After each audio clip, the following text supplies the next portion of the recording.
অপুর আকাশের দিকে তাকিয়ে বগলে ছাতা নিয়ে বেরোনোটা অবাক লাগে অপুর। আকাশের দিকে তাকিয়ে কেন অপু ছাতা নিয়ে বেরিয়েছিল? মানিক দাদু কেমন যেন, একটুও তার মনে হলো না এই আমাদের মতো অপুর কথা? গল্প অবলম্বনে হলেও আমি নিজের মত প্রকাশ করতে পারবো না? আমি তো হলে ছাতা ছাড়াই বেরিয়ে যেতাম ভিজবো বলে। ভিজতে বৃষ্টিতে যে মজা তা বাথরুমের শাওয়ারেও নেই। দেখ যত বোকা বোকা। অমনি অপু, ওই অপু! মার চিৎকার।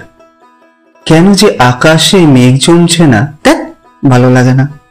তারপর মার স্নান করার তারা, একটু আকাশটাকে বুঝতেও দেয় না।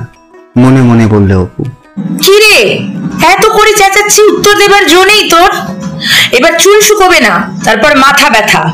উফ, আবার আকাশ নিয়ে পড়েছিস?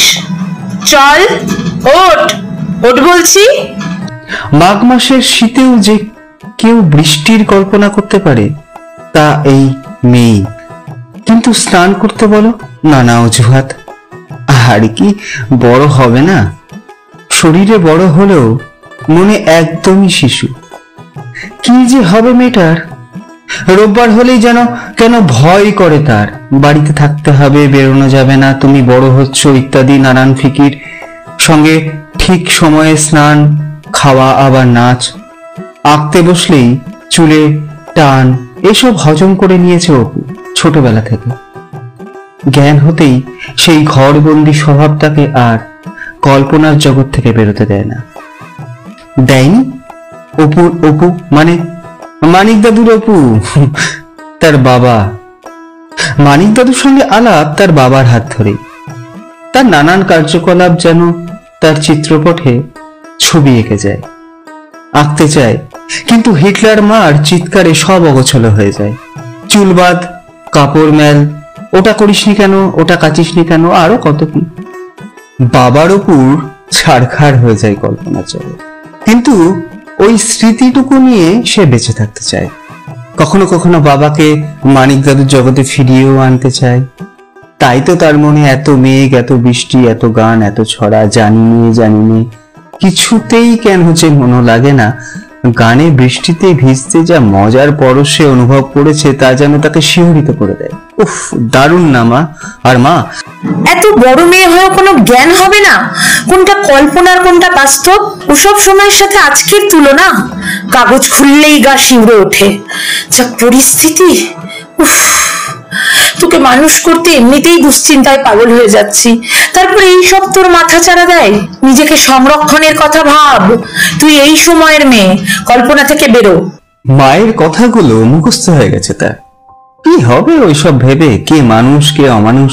কিন্তু সে প্রতিবাদও করে না, বলেও না কিছু। তোমরা আমার আকাশটাকে এত নোংরা করছো কেন জিজ্ঞাসা করে না। শুধু অপরাজিতার মাথায় ও কল্পনায় আকাশ ভর্তি মেঘ ও বৃষ্টি। কি সচ্ছল যে লাগে তার। তবুও তাতে বাধা। রেজাল্ট নিয়ে কিছু বলতে পারে না কেউ, বা নাচের ক্লাসে। তবে কেন এই কল্পনাটা আমার হবে না জানতেও চায় না সে। বন্ধুরা এইসব কল্পনার সুযোগ নিয়ে তার কত ক্ষতি করে তার ঠিক নেই, ভূক্ষেপও করে না তাতে। সে বৃষ্টিতে ভিজতে পারবে ভাবলেই সে নিজেকে খুঁজে পায়। সেই নবীন পাতার জন্মের আনন্দের আস্বাদ, কিংবা সোদামাটির গন্ধ, বা অঝোর ধারে বৃষ্টির তরঙ্গে ধেই ধেই করে নাচা। হবে না, হবে না বলে দিচ্ছি। এসব সময় খুব খারাপ। এসব অবাস্তব চিন্তায় মগ্ন থাকলেই বিপদ। আজ মেয়েদের কোনো সম্মান নেই। কাগজ পড়ো না? এই বিষয়ে তেমন পোক্ত হয়নি অপরাজিতা। অনুভব করে তার বড় হওয়াকে, কিন্তু ডুবতে চায় না সেই সমুদ্রে। শুধু বৃষ্টিকে তার মনে প্রাণে ধরতে চায়, যেন সেই তার ভালোবাসায় প্রাণবন্ত থাকে। ভালোবাসে সে বৃষ্টিকে। আধুনিক জগৎ একে কি আখ্যা দেবে সেটা জানা নেই, তবে প্রকৃতি প্রেমী বলা চলে না। সামনেই ক্লাস 10-এর টেস্ট পরীক্ষা। প্রস্তুতি ভালোই তার। বাবা মাথায় হাত রেখে জিজ্ঞাসা করেছিল, পারবি তো মা এবার আবার নিজের পাগলিকে জয় করতে? হেসে অপরাজিতা উত্তর দেয়, পারবো বাবা। কয়েকদিন ধরেই অপরিচিত কয়েকটা ছেলে অপুর স্কুল ছুটির পর পিছু নিতে শুরু করেছে। ভাবুক অপু প্রথমে বুঝতে না পারলেও তার পরিণত বন্ধুদের সতর্কতায় সেটা ধরা পড়েছে। প্রথমে সাইকেলে এলো, পরে বাইকে তার পিছু ধাওয়া হয়। বাড়িতে জানাজানি হলে চরম অশান্তি শুরু করে মা। বাবা নিশ্চুপ থাকে, শুধু বলেন, মানুষের কাছে নিজের বিচার ও পরিচয় মেলে ধরলে তাদের ভাব পাওয়া যাবেই আমার বিশ্বাস। তুমি শুধু নিজের অস্তিত্বের ওপর বিশ্বাস বজায় রাখবে, দেখবে সবাই সমান, কেউ আলাদা নয়। কিন্তু বাদ সাধল তার সঙ্গে আসা বন্ধুদের ক্রিয়াকলাপে। মাঝে মাঝে তারা এমন ঔদ্ধত্য প্রকাশ করলো, তাদের ছেলেগুলোর জেদ ও সাহস আরো বাড়তে শুরু করলো। তার প্রভাব পড়লো অপরাজিতার ওপরও। নানান বাক্য, অশ্রাব্য শব্দ সে নিজের বড় হওয়ার প্রমাণ স্বরূপ পেল। কোনো প্রতিবাদ করলো না, শুধু বাবার কথাই তার মাথায় ঘুরতে থাকলো। কিছুদিন যাবৎ ছেলেদের উপদ্রবের হার কমলো তাদের গা ঘেঁষা স্বভাবও। কিন্তু অপুর বৃষ্টি কমলো না মনের মধ্যে বৃষ্টির জন্য গুমরাতে লাগলো। বাড়িতে তবুও সে বৃষ্টির আস্বাদ পেল না। এত ঘন ঘটা মেঘের মধ্যেও যে বৃষ্টি এলো না। একদিন তো হেসেই ফেললো সে মার প্রতিদিনের প্রলাপে, কষিয়ে এক চড় খেলো সে, তবুও মনে বৃষ্টি এলো না। বাবা ভেবেছিল অপু প্রতিবাদ করবে, করেনি। এই নির্বিবাদী স্বভাব যেন তার কাছে অপু নামক নারীর আবিষ্কার। বুঝতে তার অসুবিধা হয়নি অপু বড় হচ্ছে আপন বৃষ্টির তালে, বৃষ্টির নেশায় মত্ত হয়ে বা বৃষ্টির সাথে। কিন্তু বৃষ্টি তো একই রকম ভাবে আসে আমাদের জীবনে, একই রূপ, একই ছন্দ, তবুও সে অপরূপা, চঞ্চলা, আবার ভয়ঙ্করী। এবার ভয় হলো অপূর্বর মনে। অপু কি সেই ভয়ঙ্করকেও গ্রাস করতে চলেছে, মানে অন্তঃসিক্ত সামাজিক বিরূপতাকে? জানে না, তবুও ছাড়তে ইচ্ছা করে না, জানতে ইচ্ছা করে। পরদিন অপুর ছুটির সময় আড়ালে দাঁড়ালেন তিনি, দেখলেন সবকিছু, অনুভব করলেন, বুঝলেন।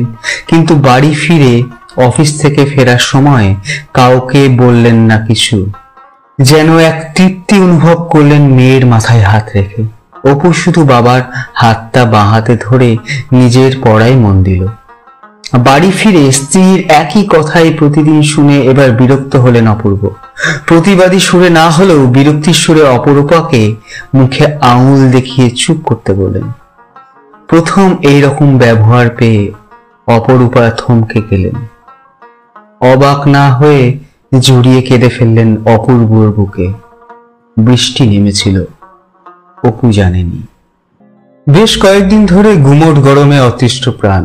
প্রি টেস্টের প্রস্তুতির সঙ্গে কয়েকদিন গা ঘেঁষা ছেলেগুলোর দলভারী নানান সমস্যায় অপু এবার কেন যেন কল্পনার জগৎ থেকে বাস্তবে ফিরল, যার ফলশ্রুতি তার পাশে থাকা পরিণত বন্ধুরাও। আসলে পাথরের গাও জল ভরা মাটির কলসির আঘাতে ক্ষয়ে যায়। পাথরের মতো না হলেও অপুর মনও নড়েছিল তাতে। কি চায় ছেলেগুলো? এরকম করে বেশ কয়েকদিন যেতে দেখে শেষ পর্যন্ত অপু ঘুরে দাঁড়িয়ে জিজ্ঞেস করলো তাদের, তোমরা কেন প্রতিদিন আসো? আমি তো তোমাদের চিনি না। কেন এইরকম ভাবে আমাদের কাছে এসে গায়ে পড়ো? তোমরা কি আমাদের সাথে আলাপ করতে চাও? শুনে ওর বন্ধুরা অপুর হাত ধরে টানতে থাকে। চল, ওদের সঙ্গে কথা বলার কোনো প্রয়োজনই নেই, চল। ওই কথা শুনে ছেলেগুলোর মধ্যে থেকে একজন এগিয়ে এসে বলল, না, পরিচয় করে কি হবে মামুনি, পরিচয় তো শুধু মনে, আমরা তো তোমাদের পেতে চাই, ওইসব পরিচয় হবে তারপর আর আসবো না। মানে কি পরিচয় বলছো? কি রকম সেটা? অপু জানতে চাই। ওই মাঠে চলো, বলে দিচ্ছি, উত্তর দেয় ছেলেটা। কথাটা শুনে অপুর বাবার কথা মনে পড়ে যায়। এগিয়ে যায় বন্ধুদের হাত ছেড়ে, জিজ্ঞেস করে তাকে, তুমি কি কোনো কষ্টে আছো? তোমার কি কোনো সমস্যা আছে? যেমন তোমার সময় কাটতে চায় না, বা মনের মতো কোনো কাজ নেই বা জিনিস নেই। ছেলেটা ফ্যাল করে চেয়ে অপুকে নরম গলায় জিজ্ঞেস করে, মানে?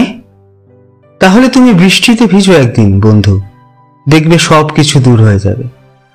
অপু ছেলেটির হাত ধরে কথাটা বলল। এক মুহূর্তে সব ছেলেরা যেন চুপ হয়ে গেল, মুখের ভাবগুলো গেল পাল্টে। পরদিন ছেলেগুলোকে আর দেখতে পেল না অপু ও তার বন্ধুরা। এবার অপুর বৃষ্টির সঙ্গে সকল বন্ধুরা মিলে গেল।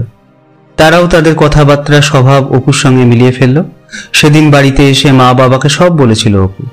মা সেদিন তার মাথায় এক চুমু খেয়ে বুকে জড়িয়ে নিয়েছিল। অপুর মনে হয়েছিল এবার বৃষ্টি আসবে তার জীবনে। প্রখর রোদে গরমে পরীক্ষার পালা শেষ হলো। টেস্টের পর কিছুদিন ছুটিতে মা বাবা অপু মিলে কিছু সিনেমা দেখলো নন্দনে। ফিল্ম ফেস্টিভ্যালে মানিক দাদু সেই অপুর ছাতা নেওয়া দৃশ্যটা পথের পাঁচালী থেকে। এবার আঁখ ছুঁড়ে মারা দৃশ্যটা তার বেশি মনে লেগে গেল। কেন যেন মনে হলো ছেলেটি তার কথায় যে আঘাতটা পেয়েছিল ঠিক দুর্গার সেই আঁখ ছুঁড়ে মারা অপুর পিঠের মতো। সেদিন রাতে শুয়ে শুয়ে বন্ধু ছেলেটার মুখ ভেসে আসছিল বারবার। কি ভয়ঙ্কর লালসার চোখ মলিন হতে দেখেছে সে। বাবা ঠিকই বলেছিল। স্কুল শুরু হলো আর মাত্র কদিন, কিন্তু বর্ষা এবার খুব দেরি করছে। গরমে প্রাণ হাঁসফাঁস, তবু অপুর মনে দ্বিধা নেই, কারণ এবার যেন আকাশ তার কাছে অনেক বড় হয়ে ধরা দিয়েছে। স্কুল বন্ধ হওয়ার ঠিক দুদিন আগে বৃষ্টি নামলো। অপুর যে কি আনন্দ তার পরিকল্পনার বাইরে। এই দুদিন স্কুল যেতে আসতে সে দুবেলা ভিজবে। 4টে স্কুল ড্রেসের সেট সে রেডি করেছে আয়রন করে।